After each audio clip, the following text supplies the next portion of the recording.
সূরা আত-তাকবীর, এই সূরাগুলি যেন পড়ে, তাহলে কিয়ামতের দৃশ্য নিজ চোখে অবলোকন করতে পারবে। সুবহানাল্লাহ বলেন।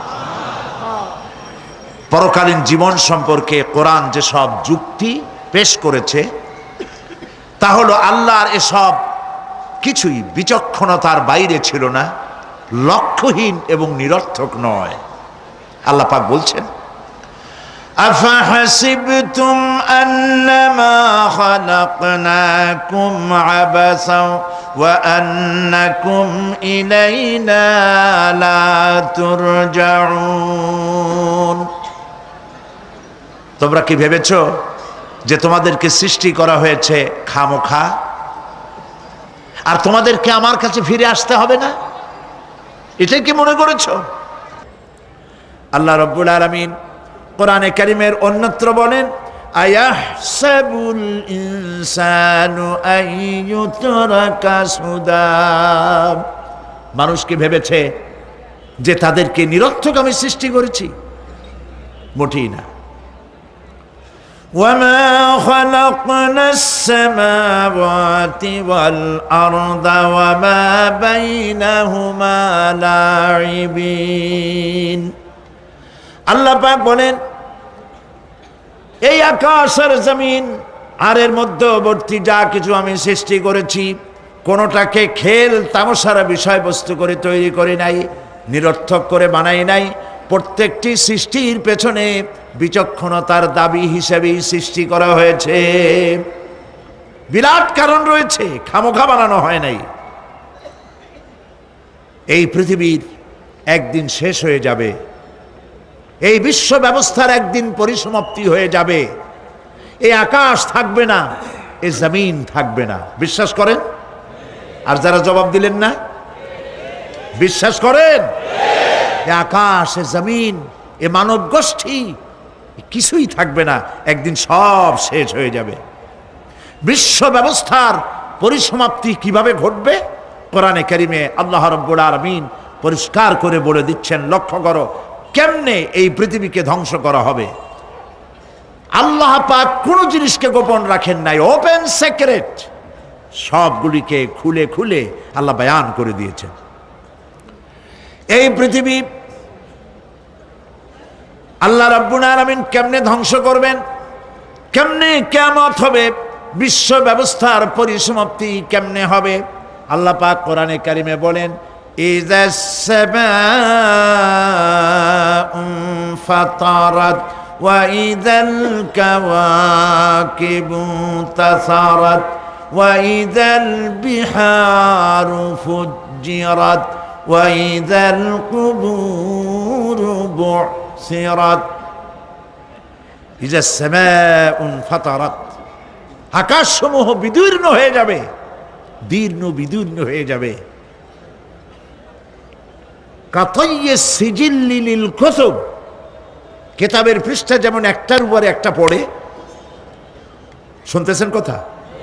বইয়ের পাতা যেমন একটার উপরে একটা পড়ে, এভাবে উল্টাতে থাকলে অনুরূপভাবে আকাশসমূহ একটার পর একটা বইয়ের পাতার মতো পড়ে ভেঙ্গে চুরে চুরমার হয়ে যাবে। সুবহানাল্লাহ। ওয়াইদাল কাওয়াকিবু তাসারাত, সমস্ত তারকাগুলি বিক্ষিপ্ত হয়ে পড়তে থাকবে। তারকা, আপনারা কি মনে করেন নাকি যে তারকাগুলি আতশবাজি যেমন ফুটকে ফুটকে ওঠে, ওই রকম কতগুলি ছিটকে ছিটকে পড়বে, চোখে দেখা যাবে, মাটির সাথে কিছুই পড়বে না, এরকম মনে করেন নাকি? তারকা সম্পর্কে আপনাদের ধারণা কি? বিশাল তারকা, কত তারকা! সমুদ্রের বেলাভূমিতে দাঁড়িয়ে বালুকণাগুলি, সমুদ্রের বালুকণাগুলি গোনা যদি সম্ভব হয়, আল্লাহর আকাশে কত তারকা গুণে শেষ করা যাবে না। এ তারকা এতটুক নয়, যতটুক আপনি দেখেন বিশাল তারকা। যে সূর্য পৃথিবীর চাইতে 13 লক্ষ গুণ বড়, এরকম 1.5 থেকে 2 অথবা 3 কোটি সূর্য খাইয়া পেটের মধ্যে হজম করতে পারে এমন হাজার হাজার বিলিয়ন বিলিয়ন তারকা আল্লাহ পাক গ্যালাক্সির মধ্যে পয়দা করে রেখেছেন।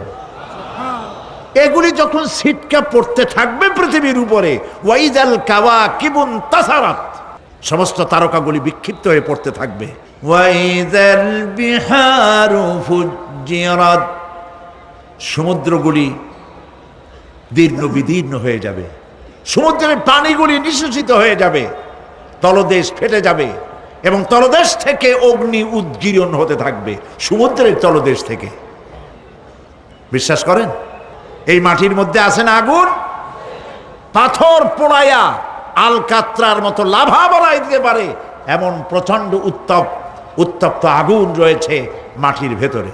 সমুদ্রের পানিসমূহ নিঃশেষিত হয়ে যাবে, দীর্ণ বিদীর্ণ হবে, সেখানে আগুন জ্বলতে থাকবে। কি ভয়াবহ দৃশ্য হবে!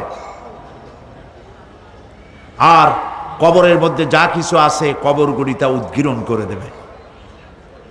অন্য সূরার মধ্যে আল্লাহ পাক বলছেন, ইযাশ শামসু কুমিরাত ওয়া ইযান নুজুমুন কাদারাত ওয়া ইযাল জিবালু সুজ্জিরাত, যখন সূর্যকে ঢেকে দেওয়া হবে, বিশাল সূর্যটা হারায় যাবে আর তারকাগুলো বিপর্যস্ত হয়ে যাবে, পাহাড়গুলিকে চালিয়ে দেওয়া হবে।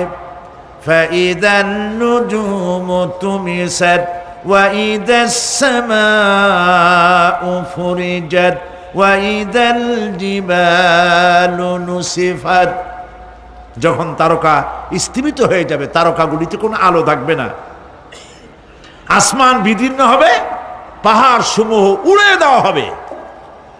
সুবহানাল্লাহ বল। পাহাড়গুলি উড়ায় দেওয়া হবে, সব সমুদ্রের পানি শেষ হয়ে গিয়েছে, সমুদ্রের তলদেশ ফেটে ফেটে অগ্নি উদ্গীরণ করে দিচ্ছে, সূর্য ঢাকা পড়ে গেছে।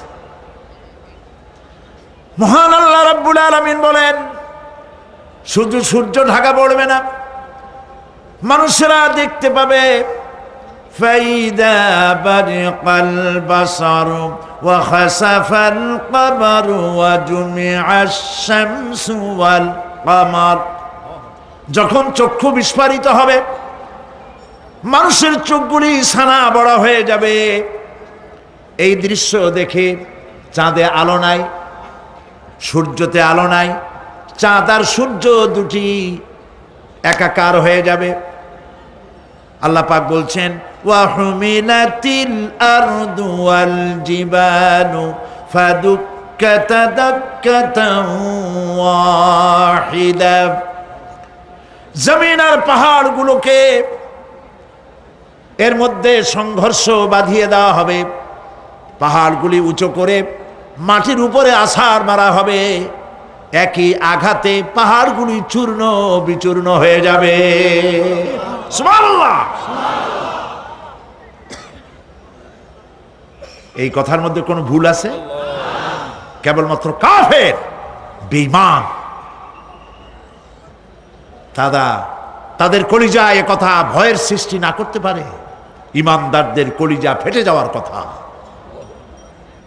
কি ভয়াবহ দৃশ্য! তারকা পড়তেছে, আকাশ ভাঙতেছে। খালি রাশিয়ার একটা রকেট বহু বছর পর্যন্ত মহাশূন্যে উঠতেছিল, একদিন পত্রপত্রিকায় দেখতে পেলাম ওইটা ভাঙে পড়বে, ওইটার মেয়াদ শেষ হয়ে গেছে, ভাঙে পড়বে। বিশ্ব মহাচিন্তায় পড়ে গেল, কোন দেশে পড়বে? যদি কোনো দেশের উপরে পড়ে সে দেশ শেষ হয়ে যাবে, বিল্ডিং, মানুষ, স্থাপনা সব চূর্ণ বিচূর্ণ হয়ে যাবে, ভয়তে অস্থির।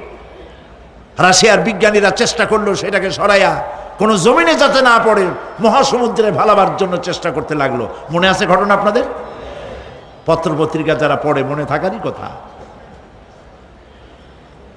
রাশিয়ার একটা রকেট, এটার কত বড় হবে, ওইটা ভেঙে চুরে পড়বে, সে ভয়তে দুনিয়া অস্থির। আর আল্লাহ পাক বলছেন, এতে কোনো সন্দেহ নাই, আকাশ একটার পর একটা ভেঙে চুরে চুরমার হয়ে পড়তে থাকবে, তারকাসমূহ বিক্ষিপ্ত হয়ে পড়বে, দরিয়া দীর্ণ বিদীর্ণ হয়ে যাবে, চন্দ্র আর সূর্য ধাক্কা লেগে একাকার হয়ে যাবে। চাঁদে আলো নাই, সূর্যে আলো নাই, অন্ধকার এক বিভীষিকাময় পূর্ণ হয়ে যাবে গোটা বিশ্ব। পাহাড়গুলো উঁচু করে মাটির উপরে আছাড় মারা হবে, এক ধাক্কায় পাহাড়গুলো ভেঙে চুরে চুরমার হয়ে যাবে। সুবহানাল্লাহ।